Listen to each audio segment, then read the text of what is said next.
مفتی اعظم امریکہ جناب مفتی منیر احمد اخوند صاحب سے درخواست کرتا ہوں کہ پوڈیم پہ تشریف لائیں. شکریہ.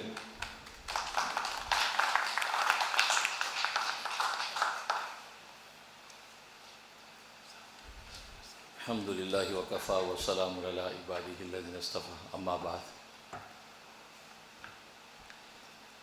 جیسا کہ آپ حضرات جانتے ہیں کہ آج کی تقریب عید ملن پارٹی کی نسبت سے قائم کی گئی ہے اور پاکستان لیگ آف امریکہ کی طرف سے یہ کمیونٹی کو اعزاز دیا گیا ہے.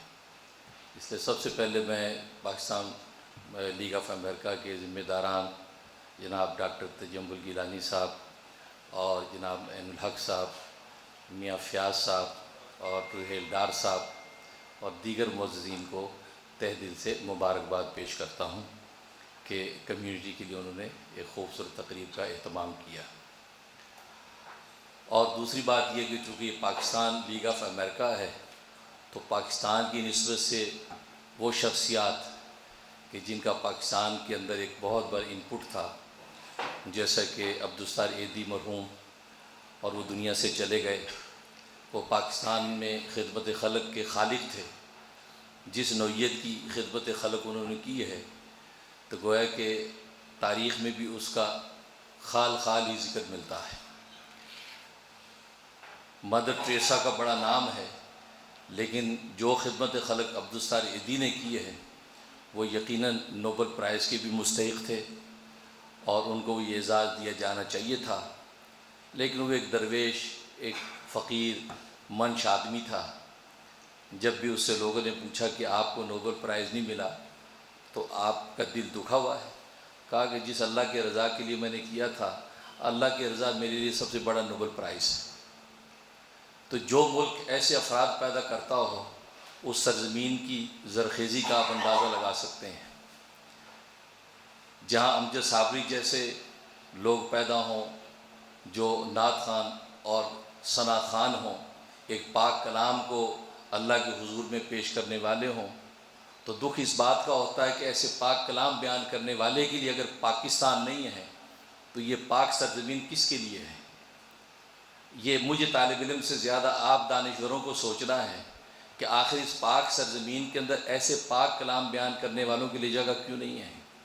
ان کے لیے جگہ تنگ کیوں کر دی گئی, ان کو اتنی مظلومانہ انداز سے شہید کیوں کر دیا گیا. بہرحال ہم دعا کرتے ہیں کہ اللہ تبارک و تعالی ان دونوں عظیم شخصیات کو جنت الفردوس کا اعلیٰ مقام عطا فرمائے. اور حقیقت ہے جیسے رحیل ڈار صاحب نے کہا کہ ان حضرات نے جو نقوش قائم کیے ہیں, اب ہمیں ان نقش قدم پر چل کر دنیا کے ہر خطے کے اندر خدمت خلق کے اسی انداز سے خطوط قائم کرنے چاہیے. اس لیے کہ یہ لوگ ماڈل تھے, تو گویا کہ ایک ماڈل خدمت خلق کا انہوں نے ملک کو دیا, انسانیت کو دیا, اور پوری دنیا کی انسانیت نے عبدالستار ایدھی کی خدمات کو سراہا. لیکن آپ یہ بھی میڈیا میں دیکھتے ہوں گے کہ عبدالستار ایدھی کی شخصیت کو آج متنازع بھی بنایا جا رہا ہے. اور میں نے اپنے ٹی وی پروگرام میں یہ بات کہی کہ یہ متنازع بنانے کے پیچھے یہ پاکستان دشمن جو ملک ہیں وہ شامل ہیں, اسلام دشمن ملک شامل ہیں. وہ نہیں چاہتے کہ مدر ٹریسا کا نام جس طریقے سے بام عروج پہ آتا ہے کہ ایک مسلمان شخص کا خدمت خلق کے عنوان سے ایک بین الاقوامی لیجنڈ کے طور پہ نام آئے, تو یہ پاکستان دشمن ملک اس بات کو برداشت نہیں کرتے.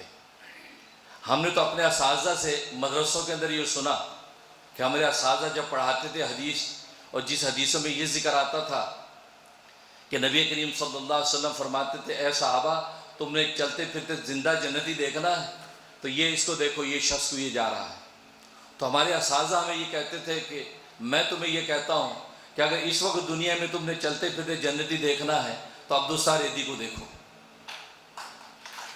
جس شخص کو اللہ تبارک و تعالیٰ نے یہ مقام دیا کہ وقت کے محدث مسند حدیث میں بیٹھ کے اس کو یہ اعزاز دیتے ہوں, لیکن آج میں دیکھ رہا ہوں کہ بعض ناسمجھ مولوی وہ اس کی شخصیت کو متنازع بنا کر اس کے لیے کفر کے فتوے داغ رہے ہیں. لیکن یہ انتہائی افسوس کی بات اور تشویش کی بات بھی ہے کہ ہمارے ملک کے اندر اس طریقے سے جب وہ چیزیں کریٹ ہو رہی ہیں جس کی وجہ سے یہ پاک سرزمین ناپاک لوگوں کے لیے تو وسیع ہے لیکن پاک لوگوں کے لیے تنگ ہوتی جا رہی ہے. اور دوسری بات یہ کہ یہاں کی جو سیاست, یہاں کے جو احوال جو روہیل ڈار صاحب نے توجہ دلائی کہ آنے والا وقت انتہائی خطرناک نظر آتا ہے، کہ ظاہر ہے کہ انتخابی مہم آپ کے سامنے ہیں اور کینڈیڈیٹس آپ کے سامنے ہیں، اور کس نوعیت کی وہ باتیں کر رہے ہیں، اسلام اور مسلمان دشمنی کی صاف و اظہار کر رہے ہیں، تو یہ بے شک ایک تشویش کی بات ہے۔ اور یہاں جو دانشور موجود ہیں، جو ہمارے معززین یہاں آئے ہوئے ہیں، ان کو اس پر غور کرنا ہے، ان کو ایک ایجنڈا بنانا ہے، ان کو یونائٹ ہونا ہے، کمیونٹی کو یونائٹ کرنا ہے، اور یہ اویئرنیس سب سے بڑی یہ پیدا کرنی ہے کہ ووٹ دیں، جو اس قابل ہے وہ ووٹ دیں، ووٹ رجسٹر کروائیں۔ میں نے اپنے حلقے کے اندر تقریباً 3000 ووٹ رجسٹر کروائے ہیں، اور ٹونی اویلا جو ہمارے علاقے کے جو سینیٹر ہیں، وہ الحمدللہ مسلمانوں کے ووٹ سے اللہ تبارک و تعالیٰ اس کو فتح دی، اور آج وہ مسلمانوں کی بات سنتا ہے، ہماری ایک آواز پر پہنچتا ہے، اس لیے کہ یہ جو ملک ہیں یہ ووٹ بینک سے چلتے ہیں، یا تو آپ کا ووٹ بینک اتنا سٹرونگ ہو، یا اکانومیکلی آپ اتنے سٹرونگ ہو، یہ دو ہی ریڑھ کی ہڈیاں ان دنیا مغربی دنیا کی، یا اکانومی آپ کی سٹرونگ ہو یا ووٹ بینک ہونا چاہیے۔ آپ دوسری قوموں کی مثال دیتے ہیں کہ یہودی یہ کر گئے، عیسائی یہ کر گئے، لیکن آپ جوش کو اگر دیکھیں، انہوں نے اپنا ووٹ بینک بنایا ہے، اور ووٹ بینک بنانے کا بڑا ایزی طریقہ انہوں نے ہمیں بتا دیا ہے، وہ یہ کہ جہاں پر مسجد ہو، جہاں ان کا سیناگاگ ہوتا ہے، اس کے ارد گرد وہ آباد ہونا شروع ہو جاتے ہیں۔ نتیجہ یہ کہ اس سیناگاگ کے اندر ہی 5-10 ہزار ووٹ ان کے اندر رجسٹرڈ ہوتے ہیں۔ یہاں جہاں آپ کی مسجدیں ہیں، آپ اس مسجدوں کے ارد گرد آباد ہونا شروع ہو جائیں، آپ کی اس مسجد کے اندر ہی آپ کے 5000 ووٹ ہوں گے۔ لیکن ہوتا یہ ہے کہ ہم جتنے مالدار ہوتے چلے جاتے ہیں، ہم پہاڑی پر گھر بناتے ہیں، مسجد سے اتنا دور ہوتے چلے جاتے ہیں کہ یار مسجد کی جو ہے یہ کٹ پٹ ہمیں پسند نہیں ہے، ہمیں تو فلاں وادی کے اندر گھر چاہیے، ہمیں پہاڑی کی جڑ کے اندر گھر چاہیے۔ لیکن یاد رکھیں، جیسے روہیل ڈار صاحب نے کہا، آنے والا وقت خطرناک ہے۔ آپ پہاڑی پر گھر بنائیں، آپ کہیں بھی بنائیں، آپ کی کوئی سنوائی ہونے والی نہیں ہے جب تک کہ آپ کا ووٹ بینک نہیں ہوگا۔ اور اس کا طریقہ یہ، آپ اپنی مسجدوں کے قریب آ کے اپنے محلے بنائیں، مسجد کے ارد گرد آپ جب آباد ہونے لگیں گے اور آپ کے 5-10 ہزار ووٹ ایک مسجد کی آواز پر ہوں گے، تو آپ کی مسجد سے اٹھنے والی ہر آواز کو یہاں کی دنیا سنیں گی۔ لیکن اگر آج بھی ہم یہ سوچتے رہے کہ نہیں، ہم تو بڑا گھر دور لیں گے، مسجد دور جائیں گے، تو پھر آپ یاد رکھیں، آپ کے جب محلے نہیں بنیں گے، اور اس محلے بننے کا فائدہ یہ ہے کہ جب مسجد کے ارد گرد آپ آباد ہیں، 5000 آدمی آباد ہیں، 5000 فیملی آباد ہیں، تو مسلمان بچے ایک دوسرے کو دیکھ رہے ہیں، وہ گورے اور کالوں کے اندر ان کی کوئی انوالومنٹ نہیں ہے، آپس کا ماحول اور کلچر دیکھ رہے ہیں۔ جیسے نعیم الحق صاحب کو یہ فکر کہ نئی نسلیں آنے والی پاکستانی کہلائیں، وہ تو کہلانے کو تیار کریں، ہم تو امریکن ہیں، پاکستان تو پرابلمز کی جگہ ہے۔ لیکن ہم اگر اس طریقے سے محلے مسجدوں کے ارد گرد بنائیں، ہم بڑے گھر کے رہنے کی آگے کوئی بات نہیں، چھوٹا گھر بنا لیں، لیکن اب آپ کو اپنی بقا کی جنگ لڑنی ہے۔ اب آپ کا تعیش اور آپ کی جو ہے نا وہ لگژری لائف کو اب آپ سامنے نہ رکھیں، اس لیے کہ آنے والے حالات انتہائی خطرناک ہیں۔ اس لیے کہ آج کا کینڈیڈیٹ کھل کے امریکہ جیسے ملک کے اندر کھل کے یہ بات کہتا ہو کہ مسلمانوں کو نکالو، مسجدوں کو بند کر دو، یہ کر دو، وہ کر دو، میں یہ کر دوں گا، میں وہ کر دوں گا، تو اس کو روکنے والا نہ ہو، اور مسلمانوں کی طرف سے کوئی ایسی آواز نہ ہو، کوئی ایسی سینٹرل اتھارٹی نہ ہو کہ جو اس سے جا کر بات کرے۔ بلکہ جیسے روہیل ڈار صاحب نے کہا، دعا تو ہم کرتے ہی ہیں، لیکن میری یہ بھی ایک تجویز ہے، آپ حضرات تو خود اسی لائن کے آدمی ہیں، کہ آپ لوگوں میں سے کوئی پڑھے لکھے 8-10 کا ایک ایسے ڈیلیگیشن تیار کریں جو یہاں کی سیاست کو بھی جانتے ہوں، وہ اسلام کی حقیقت سے واقف ہوں، وہ اس سے ٹائم لے کر اس سے جا کر ملیں۔ ڈونلڈ ٹرمپ سے کہیں ہم آپ سے ملنا چاہتے ہیں، وہاں جا کر ملیں، اب اس سے ڈسکشن کریں کہ مسلمان جو اس کا کتنا انپٹ ہے اس ملک کے اندر، مسلمان کی بقا کتنی ضروری ہے اس ملک کے لیے۔ بلکہ ایک مسلمان کی بقا تو کائنات کے لیے ضروری ہے، کہ نبی کریم صلی اللہ علیہ وسلم نے ارشاد فرمایا، جب ایک بھی مسلمان اللہ اللہ کہنے والا باقی نہیں رہے گا تو اللہ تبارک و تعالی اس کائنات کو فنا کر دیں گے۔ یہ کائنات تو باقی اس لیے ہے کہ اللہ اللہ کہنے والے باقی ہیں، اس سے بات کریں، اس کو کیا تحفظات ہیں، اس کو کیا کمپلینز ہیں، آپ اس کی کمپلینز دور کریں، یا کم سے کم اگر کل کو وہ آتا بھی ہے تو آپ کو یہ کہنے کا موقع ہے کہ ہم آپ کے پاس آئے تھے، ہم آپ کی کمپلین آپ کی دور کی ہیں، آپ کے جو تحفظات یہ تھے، ہمارے تحفظات یہ ہیں۔ تو ایک ڈیلیگیشن کو اس سے ملنا چاہیے، اس سے بات کرنی چاہیے۔ دور دور سے ہم اگر اس کے لیے کرتے رہیں، وہ الگ بات ہے کہ ہم اویئرنیس پیدا کریں کہ آپ ووٹ دیں، اور ووٹ کس کو دیں وہ بھی نامینیٹ کریں۔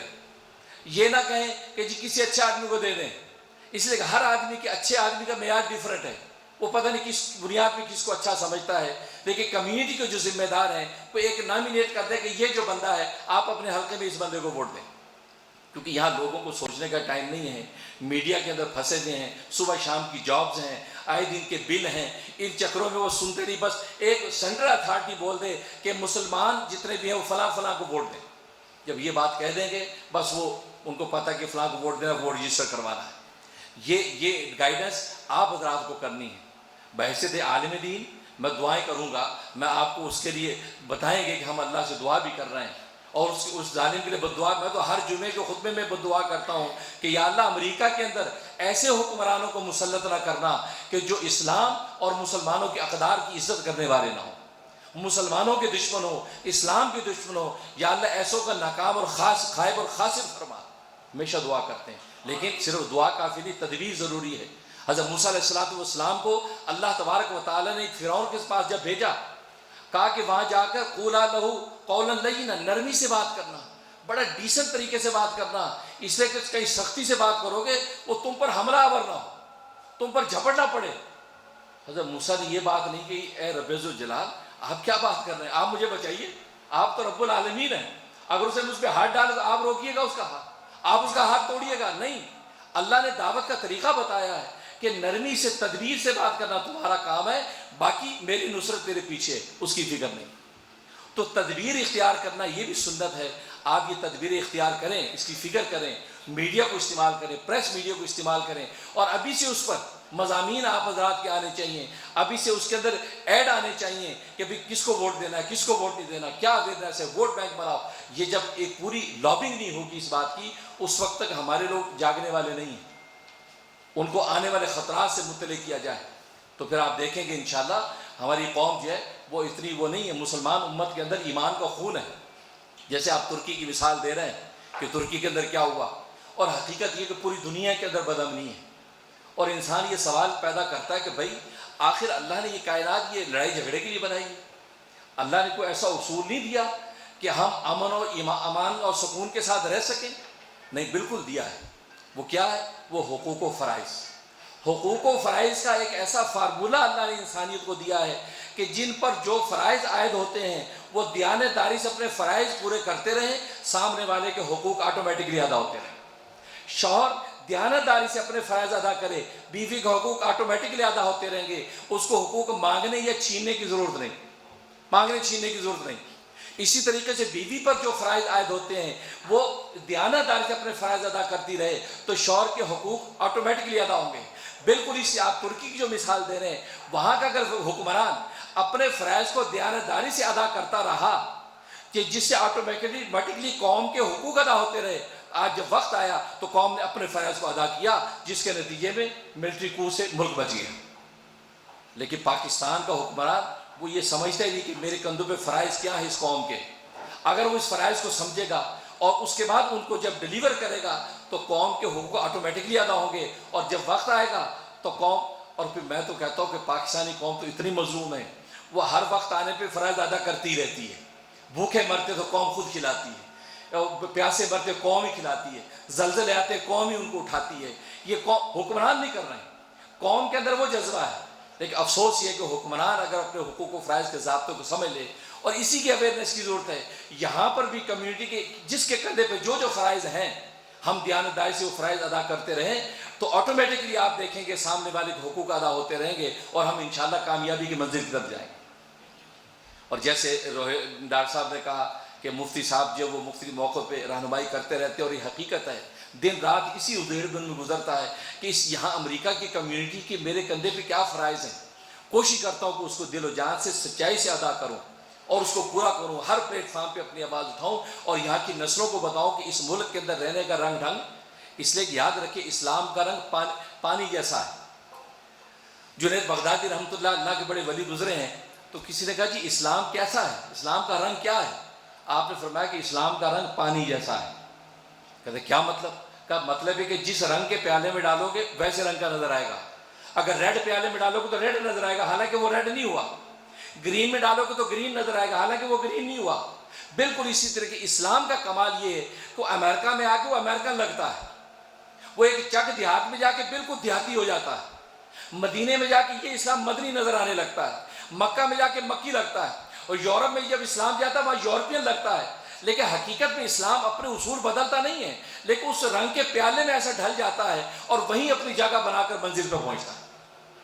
جب اس چیز کو ہم سامنے نہیں رکھیں کہ امریکہ کے اندر کس طریقے سے یہ اسلام امریکن بن کر ان کی جڑوں میں گھس کر کیسے منزل پہ پہنچے گا، جب یہ اویئرنیس ہمیں نہیں ہوگی، اور اس وقت ہوگی جب تعلیم کا انقلاب آئے گا، علم. کیونکہ تعلیم سے انقلاب آتے ہیں. اور جیسے کہ ڈاکٹر تجمل صاحب نے میری اسلامیہ کالج کا ذکر کیا، وہ صرف یہی سوچ کے میں نے اس کی بنیاد ڈالی کہ یہاں تعلیم کا انقلاب ضروری ہے، اس لیے کہ تعلیموں سے انقلاب آیا ہے. اور ہمارا اسلام ایک ہائی اسکول کے لیول تک تو ان گوروں کو پتہ ہے، لیکن کالج یونیورسٹی کے لیول کے اسلام یہ لوگ جانتے نہیں. جس امریکہ کے اندر اتنی یونیورسٹیاں ہیں کہ پوری دنیا میں اتنی یونیورسٹیاں نہیں، اور ان میں ایک اسلامی یونیورسٹی نہیں. اگر ایک اسلامی یونیورسٹی کی بنیاد قائم ہو جائے، اب یونیورسٹی کے لیول کا اسلام جب یہاں کے ڈاکٹر، یہاں کے پڑھے لکھے لوگ دیکھیں گے، اب وہ سمجھیں کہ ہاں یار اسلام وہ مذہب ہے جو ہمیں لیڈ کر سکتا ہے، دنیا کا کوئی مذہب لیڈ نہیں کر سکتا. اور یہ میں کہتا ہوں کہ امریکہ کا جتنا اونچا قد ہے، اس کے قد کے برابر اگر کوئی مذہب ہے تو وہ مذہب اسلام ہے. کیوں؟ اس لیے کہ جوڈزم کے اندر نیگیشن ہے. جوڈزم کسے کہتے ہیں؟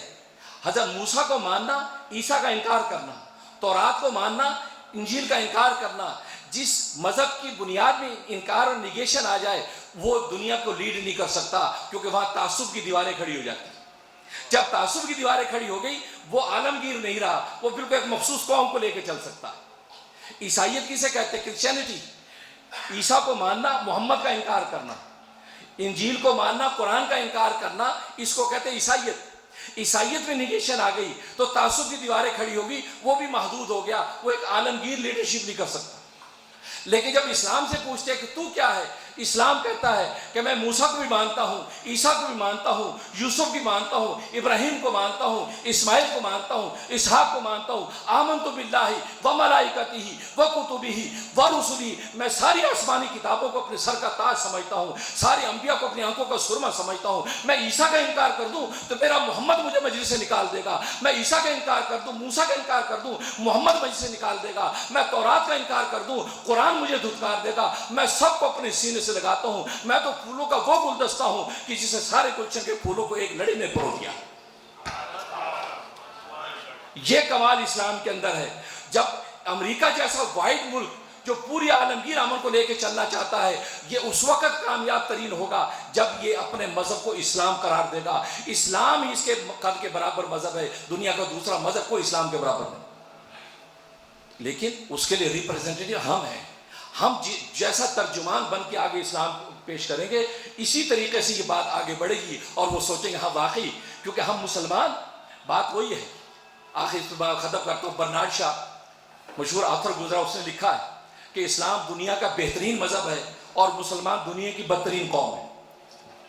کیوں لکھتا ہے؟ کہا کہ میں اس لیے کہتا ہوں کہ اسلام جیسا مذہب جس قوم کو پیدا کرنے والے نے دیا، یہ اسلام سے رہنمائی حاصل کرنے کے بجائے غیروں سے رہنمائی حاصل کرتے ہیں، لہذا قوم بدترین ہے یہ مسلمان. تو بات بھی آج اصل میں ہم اسلام کو چونکہ تعارف بن گئے، ہماری انفرادی زندگی، سیاسی زندگی، خاندانی زندگی اتنی ڈیمیج ہے کہ جب گورے کالے جب ہم سے ڈیلنگ بھی کرتے ہیں وہ کہتے ہیں نہیں یار یہ دوبارہ آپ سے نہیں کرنی ڈیلنگ، ہماری ڈیلنگ فیئر نہیں، ہماری بات فیئر نہیں، ہمارے پرومس فیئر نہیں. تو چلتے چلتے بات آ گئی آج کتنے بجے اہل الحق صاحب نے آپ حضرات کو دعوت دی ہے، دوبارہ آپ ایک ریسائی نہیں ہیں، لیکن ہم کتنے بجے جمع ہوئے، یہ ہمارے شرم کی بات ہے. 7 o'clock کا تو 7 o'clock، 8 o'clock تو 8 o'clock. اب اگر 10 بجے لوگ آئے خرامہ ٹہلتے ہوئے آ رہے ہیں تو یہ تو لطف. قومیں ایسے نہیں بنتی، قومیں ایسے نہیں بنتی. اگر قوم بننا ہے افراد تو بن جاتے ہیں، اور آج اس امتوں میں افراد تو ہیں لیکن قوم نہیں بن سکے. ہم ایز اے نیشن ہم دنیا کے اندر ڈاؤن ہوتے چلے جا رہے ہیں. اس کی وجہ یہ کہ ہم نے وقت کی قیمت کو نہیں سمجھا. اس لیے صحیح بخاری کی حدیث ہے، فرمایا کہ 2 نعمتیں اللہ تبارک و تعالیٰ نے تم کو ایسی دی ہیں، ایسی نعمتیں دی ہیں کہ ان نعمتوں کے بارے میں سب انسان دھوکے میں ہیں. کیا مطلب؟ دھوکے میں اس لیے ہے کہ وہ یہ سمجھتے ہیں یہ نعمت ہمیشہ ہمارے پاس باقی رہے گی. فرمایا ایک نعمت کیا ہے؟ صحت کی نعمت. اس کے بارے میں انسان دھوکے میں ہے. صحت مند جوان کڑیل سمجھتا ہے میں نے کبھی بیماری نہیں ہونا، لہذا وہ جوانی کو ضائع کر رہا ہے. اور دوسرا فرمایا وقت کی فرصت، فرمایا کہ اس کے بارے میں سوچتا ہے کہ آج میں فرصت ہے، ہمیشہ مجھے فرصت رہے گی، فرمایا کہ پتہ نہیں کہ آگے کیا ہونے والا ہے۔ تو آج وقت، یہ یہاں کی دنیا نے ہمیں یہ سبق پڑھا، ٹائم از منی، ٹائم یہ پیسہ ہے، رقم ہے، لیکن آج ہم وقت کو کس طرح ضائع کرتے ہیں۔ نہیں، ایسا نہ کریں، اس چیز کو بھی آپ سمجھیں کہ ہمارے اخلاق اور مذہب کا حصہ ہے۔ تو اللہ سے دعا ہے کہ اللہ تبارک و تعالیٰ، آپ کو زیادہ وقت لے لیا، لیکن اللہ سے دعا ہے کہ جو ایک درد ہے اللہ تبارک و تعالیٰ اس کو سمجھنے کی توفیق عطا فرمائے، اور ہمیں واقعی ہمیں اسلام، مذہب اور جس خطے میں ہم رہ رہے ہیں وہاں کی کیا ایٹیٹیوڈ ہے اس کو سامنے رکھ کے دائرہ شریف میں رہ کے آگے بڑھنے کی توفیق عطا فرمائے۔ اور اس کے لیے میں حاضر ہوں، کسی بھی پلیٹ فارم پہ کوئی بھی دینی رہنمائی آپ کو چاہیے، میں حاضر ہوں الحمدللہ، اور الحمدللہ اب تک کرتا آ رہا ہوں، اور آگے بھی انشاءاللہ آپ کی خدمت کے لیے میں تیار ہوں۔ اللہ تبارک و تعالیٰ قبول فرمائے۔ وآخر دعوانا الحمدللہ رب العالمین۔